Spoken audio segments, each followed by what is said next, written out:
Je m'étais installé chez ma sœur Amélie et son mari Marc il y a quelques semaines, suite à une rupture douloureuse. Amélie avait insisté pour que je vienne passer du temps chez eux, pensant que cela m'aiderait à surmonter mon chagrin. J'avais accepté sans trop réfléchir, mais je ne me doutais pas que cet environnement paisible allait devenir le théâtre d'une tentation aussi dévastatrice qu'inattendue. Dès les premiers jours, quelque chose d'étrange flottait dans l'air. Je l'avais remarqué dans le regard de Marc. Il m'observait souvent, un peu trop longtemps, un peu trop intensément. Au début, j'avais pensé que c'était mon imagination, que je voyais ce que je voulais bien voir. Mais avec le temps, ces regards sont devenus de plus en plus fréquents, et il était clair que quelque chose se passait entre nous. Je ne pouvais m'empêcher de me sentir flatté, attiré même, par l'attention qu'il me portait, mais je savais que c'était mal. Très mal. Un soir, nous étions tous les trois dans le salon, Amélie, Marc et moi. Nous rions, plaisantions, tout semblait normal. Mais à un moment donné, nos regards se sont croisés, et je me suis senti comme figé, incapable de détourner les yeux. C'était comme si le temps s'était suspendu, et dans ce silence, j'ai ressenti une sorte de connexion, quelque chose de profond et d'inavouable. Ce n'était qu'un instant, mais cet instant a suffi à réveiller en moi des sentiments que je n'aurais jamais imaginé éprouver pour lui. Le lendemain matin, alors qu'Amélie était partie au travail et que Marc était encore à la maison, nous nous sommes retrouvés seuls. Je préparais un café dans la cuisine quand je l'ai entendu entrer. Ses pas étaient légers, mais je sentais sa présence avant même de le voir.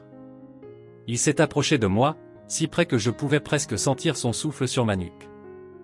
Mon cœur s'est emballé, et j'ai dû me concentrer pour ne pas laisser paraître mon trouble. « Je peux prendre une tasse ?» m'a-t-il demandé, d'une voix qui semblait plus grave, plus intime que d'habitude. Je lui ai tendu une tasse sans un mot, mais en la prenant, ses doigts ont effleuré les miens. C'était un contact presque imperceptible, mais il a suffi pour me faire frissonner. J'ai relevé les yeux vers lui, et encore une fois, ce regard intense, lourd de sous-entendus. Il n'a rien dit de plus, mais tout dans son attitude trahissait une tension, une attente. J'aurais dû partir à ce moment-là, mais au lieu de cela, je me suis laissé envahir par cette sensation, ce désir naissant que je n'arrivais plus à contenir. Les jours ont passé, et cette tension entre nous ne faisait que grandir. À chaque occasion, il trouvait un moyen de se rapprocher de moi, de frôler ma peau, de me toucher d'une manière apparemment innocente. Mais je savais que rien de tout cela n'était innocent. Chaque contact, chaque regard était un jeu de séduction, et plus il jouait, plus je m'enfonçais dans ce piège. Un soir, alors qu'Amélie était sortie pour une réunion, Marc et moi étions seuls à la maison. Nous étions assis sur le canapé, regardant un film, mais je ne pouvais pas me concentrer sur ce qui se passait à l'écran. Tout ce que je ressentais, c'était sa présence à côté de moi, la chaleur de son corps, la proximité de ses mouvements. À un moment, il a laissé son bras reposer sur le dossier du canapé, derrière moi, et doucement, presque imperceptiblement, il a commencé à caresser ma nuque du bout des doigts. Mon souffle s'est coupé, et je n'ai pas bougé. J'étais paralysé entre la peur de ce qui pouvait arriver et l'envie de céder à cette tentation. Il s'est penché vers moi, si près que je pouvais sentir son souffle sur ma joue. « Tu sais que je pense à toi tout le temps. » a-t-il murmuré, sa voix basse et envoûtante. Mon cœur battait à tout rompre, et mes pensées s'embrouillaient. J'aurais dû m'enfuir à ce moment-là, mais au lieu de cela, je me suis tourné vers lui, mes yeux cherchant les siens. « Marc, non, c'est mal. » ai-je balbutié, mais même en prononçant ces mots, je savais que je ne voulais pas qu'il s'arrête. Mes paroles étaient faibles, presque inaudibles, et mon corps trahissait mes véritables désirs. Il n'a pas reculé, et à cet instant, je savais que tout allait basculer. Il a glissé une main sur ma joue, son toucher était doux, presque tendre. Ses doigts ont ensuite parcouru la ligne de mon cou, descendant lentement, traçant une route de feu sur ma peau. Chaque caresse, chaque frôlement éveillait en moi des sensations que je n'avais jamais ressenties auparavant. Mes pensées étaient noyées sous un flot de désir. Je me sentais faible, incapable de résister à ce moment. Ses lèvres se sont approchées des miennes, hésitantes, comme s'il attendait un signe de ma part. Mon souffle était court, irrégulier. J'étais sur le point de céder, de plonger dans cet abîme de tentation et de trahison, mais à cet instant, j'ai reculé, brisant ce moment fragile. « Non. Marc, je ne peux pas, ai-je dit d'une voix tremblante, en me levant brusquement. Mon cœur battait à tout rompre.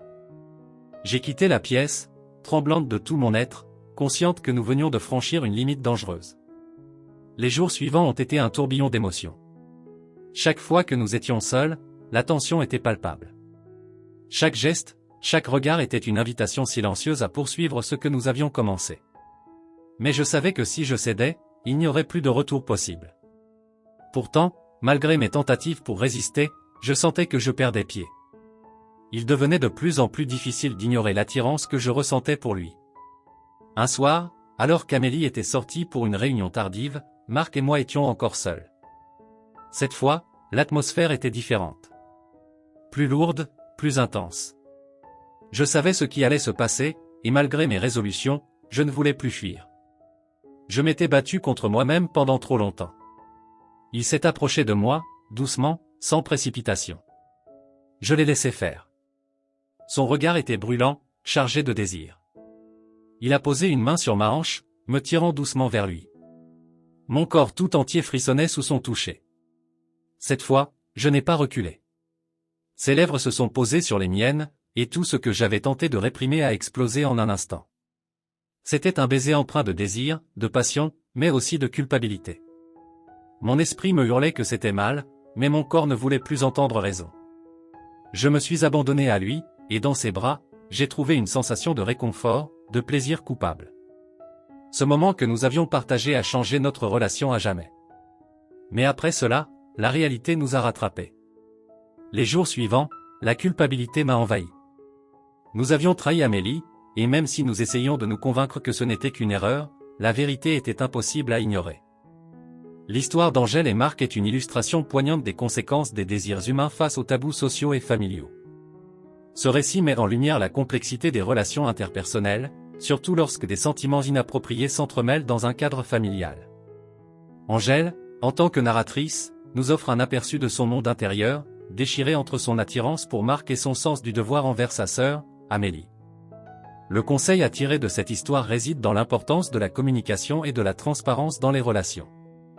Avant de céder à des pulsions, il est essentiel de prendre du recul et de réfléchir aux implications émotionnelles et morales de nos actions. La passion, bien qu'intense, ne doit jamais nous faire perdre de vue les liens sacrés qui nous unissent à nos proches.